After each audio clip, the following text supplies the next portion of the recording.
বিসমিল্লাহির রহমানির রহিম। আমি ডাক্তার মাহমুদুল হাসান। আজকে জয়পুরহাট 2 আসনের বাংলাদেশ জাতীয়তাবাদী দল এর মনোনয়ন প্রত্যাশী জনাব আব্বাস আলীর উদ্যোগে আয়োজিত চক্ষু ক্যাম্প। আমাদের এই চক্ষু ক্যাম্প শুরু হয়েছে আজকে সকাল 9টা থেকে, এটা চলবে 2টা পর্যন্ত। আমাদের চক্ষু ক্যাম্পে 7টা স্টেশন আছে। প্রত্যেকটা স্টেশনে আমরা রোগী আসবে, পরীক্ষা নিরীক্ষা করব। এখন অবধি প্রায় 100 জনের মতো রোগী আসে। তো আমরা 2টা পর্যন্ত থাকবো। যত সংখ্যক রোগী আসবে আমরা সবাইকে সব ধরনের পরীক্ষা নিরীক্ষা থেকে শুরু করে সকল ধরনের চিকিৎসা প্রদান করব। এবং এই ক্যাম্পের বিশেষ উদ্দেশ্য হলো বয়স্ক মানুষ এবং যাদের ছানি আছে এদের বাছাই করাই আমাদের মূল উদ্দেশ্য।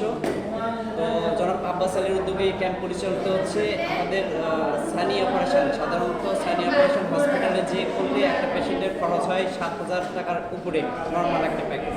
তো ওনার উদ্যোগে আজকে এই ক্যাম্পে শুধুমাত্র 2650 টাকায় এই সুবিধা দেওয়া হয়েছে। পাশাপাশি যাদের চশমা লাগবে, যাদের যত ধরনের পরীক্ষা নিরীক্ষা আছে সব কিছু ফ্রি আয়োজন করা হয়েছে।